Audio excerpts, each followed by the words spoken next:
بسم الله الرحمن الرحيم الحمد لله رب العالمين والصلاة والسلام على نبينا محمد وعلى آله وصحبه أجمعين.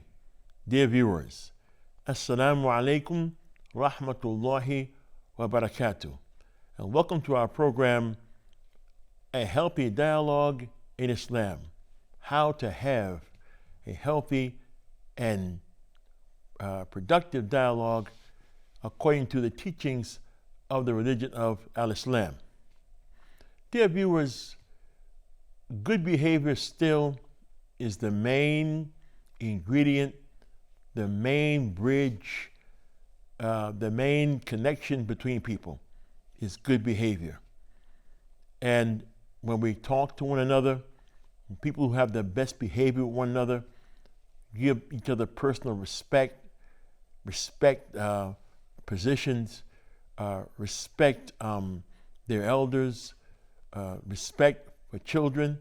All these levels of respect, this is still the best way to maintain good relationships. And it's the best thing to teach for young ones who are going to have to conduct themselves in the societies in which they live. That is good behavior. The Messenger of Allah ﷺ was sent, يُتِمِّمَ مَكَارِمَ الْأَخْلَاقِ. He was sent to complete exemplary behavior. So this program has been discussing the importance of having the skill of dialogue, because it is actually a skilled situation. It's actually a skilled thing. It isn't anyone can just talk, but to understand how to talk, and when to talk, how to listen, when to listen, all those things. That is having knowledge about the Prophet Muhammad ﷺ, is having knowledge about the Quran, knowledge about the Prophet Muhammad ﷺ, and knowledge about the various people that we will be addressing in our interactions in our daily lives. Because of the importance of dialogue in a Muslim's life and the pressing need of having it in various aspects of social life in general, we've been discussing the skill of having a healthy dialogue with others. What is a dialogue? A dialogue is an exchange. A dialogue is an exchange of words between two parties wherein one party speaks and the other party replies. It's a category of speech between two people or two groups that is characterized by an exchange of words that is done in a pleasant fashion. It isn't aggressive or toxic. It's pleasant. There's no attempt from one side to dominate the other side. The environment of discussion is peaceful, without argumentation or without being fanatical. It's a natural situation between people that we will differ. We will not get along on every point at every time. People will differ. We differ in our opinions. We have different faiths. We have different attitudes. We have different intellectual abilities, different perceptions about things, how we see them. We differ on issues. We differ on rulings.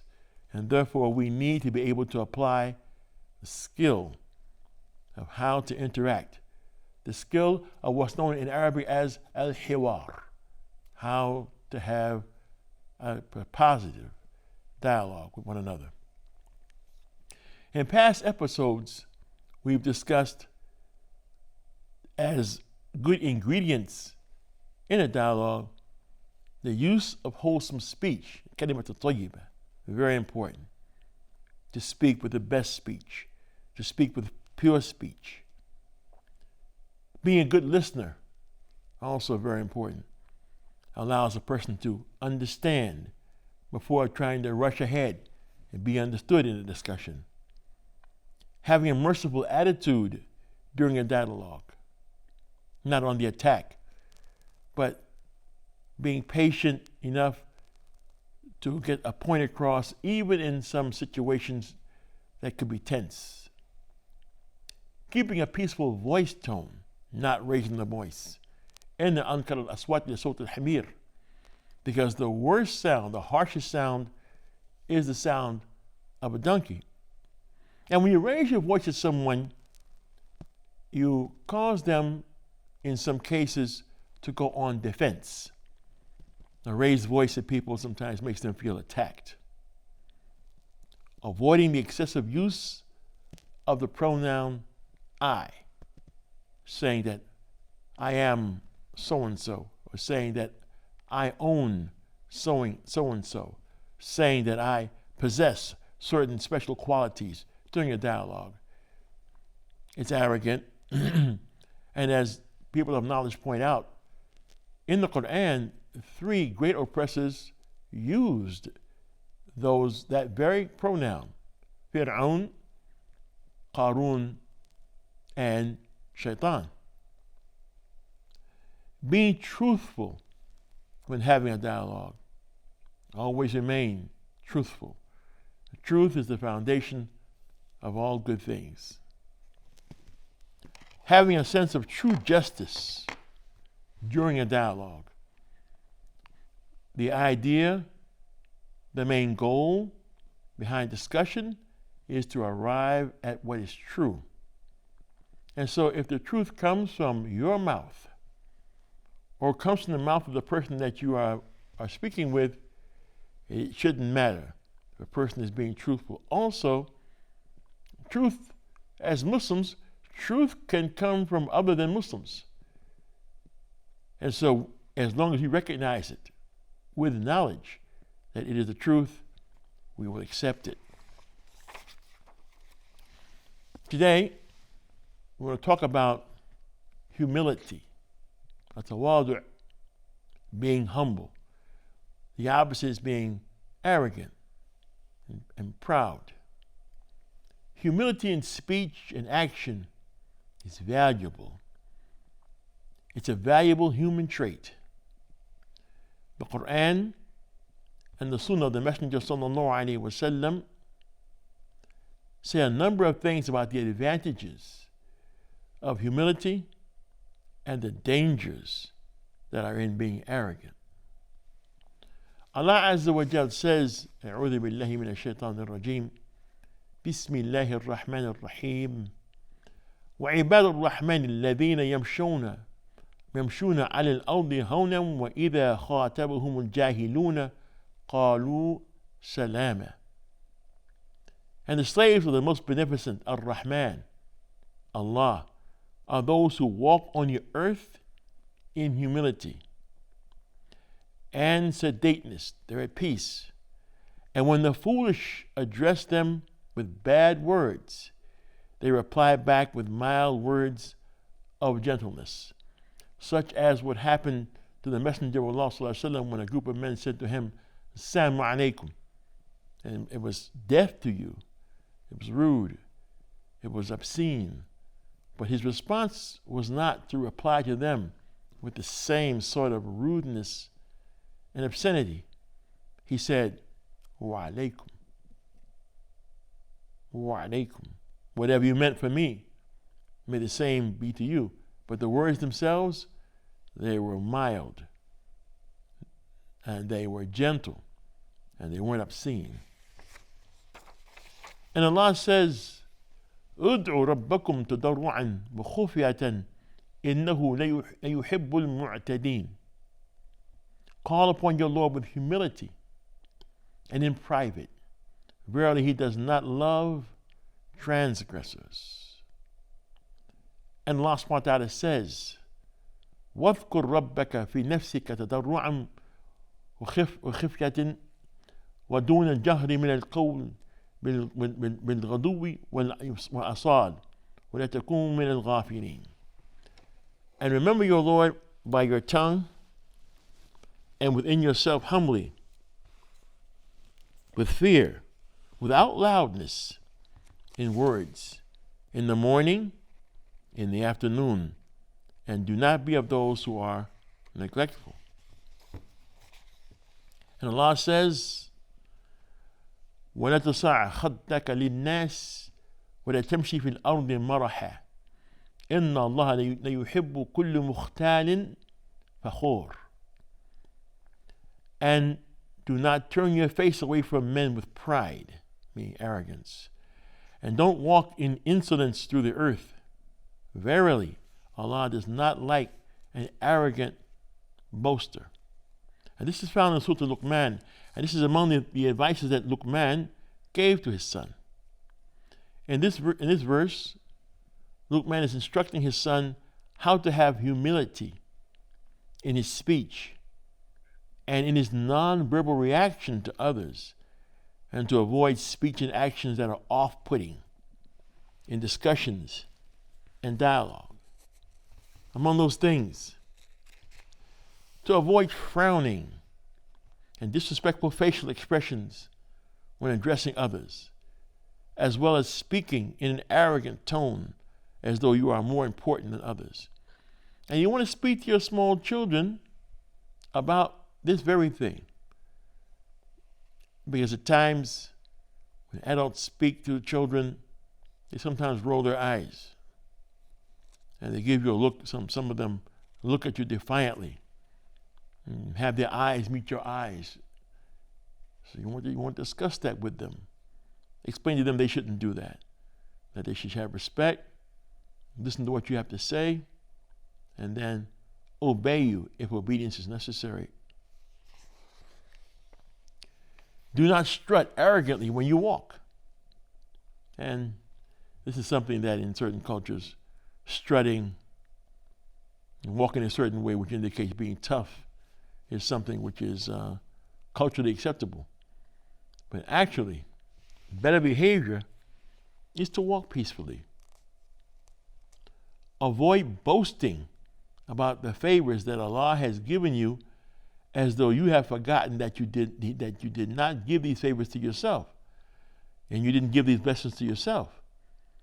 Because everything that people have, no khair that people have, comes from them. Rather, all of it comes from Allah. So when someone's boasting about the good they have, then they're forgetting that, in fact, they have gotten this from Allah subhanahu wa ta'ala.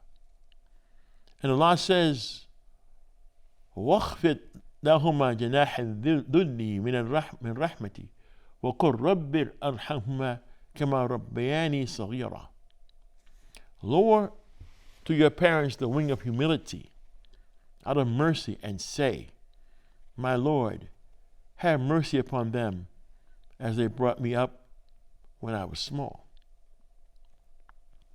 And this is in Surah Al-Isra, the 17th surah, the 24th verse. This means, according to people of knowledge, show humility, show modesty and mercy to parents, and have faith in earning the reward of being this way toward them, not because of fear of them or to possess something that they own. In other words, you're not being nice to them just because you're afraid of them or you want to inherit from them or something they have. That's not the reason. The reason is that you want Allah to reward you. Furthermore, you should pray that Allah have mercy on them while they are alive and after they die, to reward them because they nurtured you when you were small.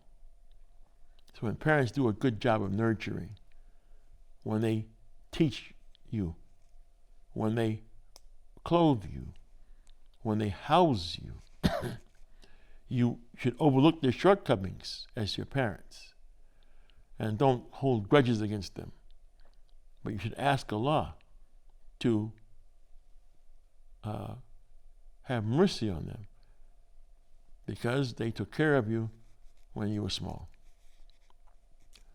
The Sunnah of Allah's Messenger ﷺ also clarifies the virtue and reward of a tawadu', of being humble.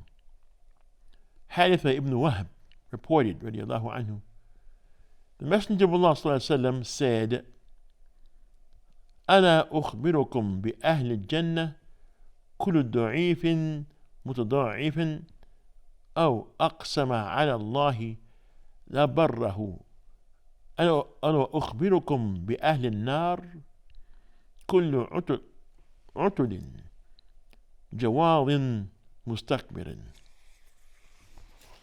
He said, should I not tell you about the companions of paradise? They are every humble person considered to be weak. But if they gave an oath by Allah, it would be fulfilled. And shall not tell you about the companions of the hellfire. They are every harsh, haughty, and arrogant person. Ayad ibn Himar reported, radiyallahu anhu, the Messenger of Allah sallallahu alaihi wasallam said, Inna Allah awha ilayya an tawadi'u hatta la yabghi ahadun ala ahad wa la yafkhara ahad ala ahad. Verily Allah has revealed to me that you must be humble toward one another. In our interactions, we must be humble, not arrogant, so that no one wrongs another or boasts to another.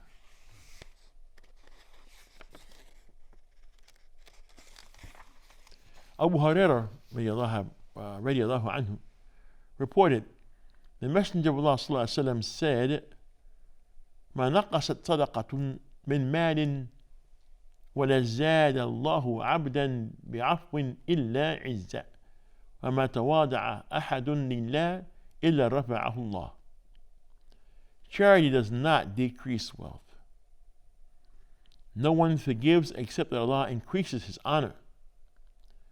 And no one humbles himself for the sake of Allah except that Allah raises his status. Humility is very, very necessary in the world today. To remain humble in speech. Not to try to give the impression that someone is really, really more important than they are. And this is, at times, rare in some people.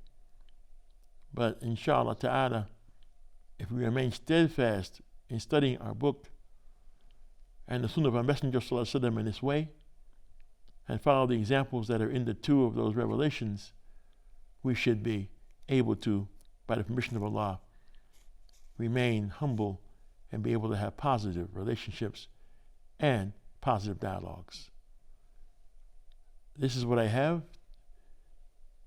وصلى اللهم على نبينا محمد وعلى آله وصحبه أجمعين. السلام عليكم ورحمة الله وبركاته.